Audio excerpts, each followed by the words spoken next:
Hey, what's up guys? Dan here with another episode of I Did It for the Dividend.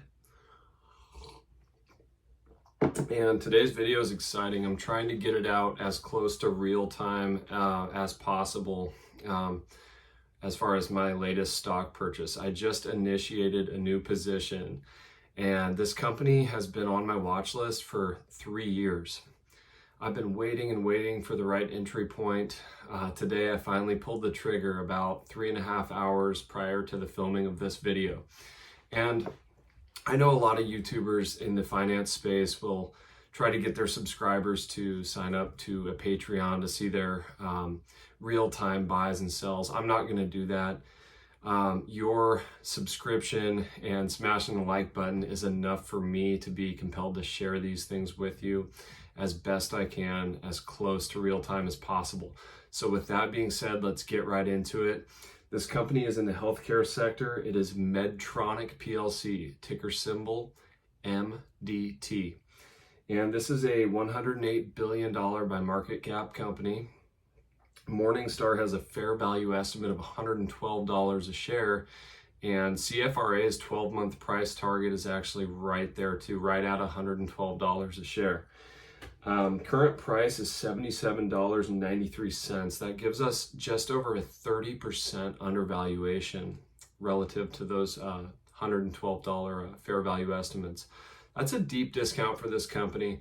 This company's been on my watch list, like I said. I was tempted to buy it with a 15%, 20% margin of safety. When it hit the low 90s, I was really tempted by it. The reason I didn't pull the trigger then is because I was buying other wide moat companies that I really liked in the finance space. BlackRock and JP Morgan. Also a little bit of T. Rowe Price was in the purchasing. So I stayed away from Medtronic, but I kept it on the watch list, and today it was down 5.3%. And when it dipped below 78, I was driving and I pulled over, logged into my brokerage account. As quickly as I could, I put in the order to initiate the position. I initiated the position with 20 shares at $77.93, and I'm going to continue to add to this position. Under 85, 88, I'm happy to add to it. And I'm going to try to get it up to 50 shares, hopefully before the ex-dividend date, so I can collect that nice dividend in January. So let's get right into it. Morningstar has a 5-star buy rating, CFRA 4-star buy rating. This is a wide moat company according to Morningstar, and I tend to agree with that. The two main moat sources are intangible assets, but the one that I really focus on is switching costs.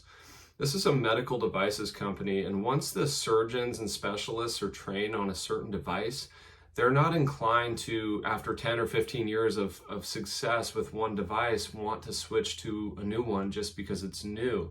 Also, there's a cost involved to the hospital or to whoever's employing these surgeons or specialists in training, and there's a time lag there in training. So the switching costs are huge. Also, the end user oftentimes will have a switching cost. Say they have a pacemaker or some type of pain modulator, some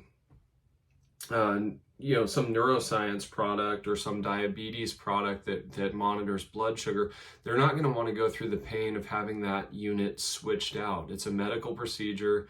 It involves risk. It involves money and a lot of stress. So I love that wide moat, and to have a 30% margin of safety on a company with a stable wide moat in the defensive super sector is just really special, especially in this market. Recently, the market's kind of run up and all of a sudden it's a little harder to find values, but this is a stock that's in deep value territory. MDT operates in 4 segments. We have cardiovascular, medical surgical, neuroscience, and diabetes. The net margins that they've been able to turn in are at 16.75%. Starting yield 3.49%. To put that in context, 5-year average starting yield is 2.18%. So we're looking at 130 basis points higher on the starting yield, which is another indicator of undervaluation. And the 5-year dividend growth rate is 8%.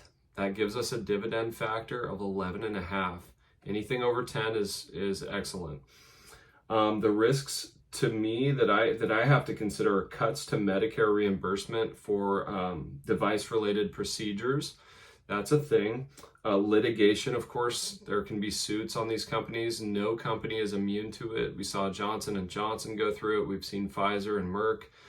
These companies deal with litigation very well, though, in my opinion. They have the team, the management, and the lawyers to deal with that. There are the regulatory pressures in the healthcare sector as well. There's a big push for higher levels of regulation. So that's something to be cognizant of. The balance sheet is strong and rapidly improving. Management has been aggressively paying down debt. So we have $8.87 billion in cash and $23.2 billion in debt. So not bad at all. And that debt, I believe, has been paid down by about $3 billion over the last 12 months or so. And speaking to the company's resiliency, this company's been paying a dividend for 44 consecutive years. That's through Black Monday, the dot-com bubble, the financial crisis, and also through the pandemic. This company just keeps chugging along, raising that dividend. I love to see that. And the dividend payout ratio, trailing 12 months, non-GAAP is 49.06%, 49%. Cash flow payout ratio for the trailing 12 months is right at 53%.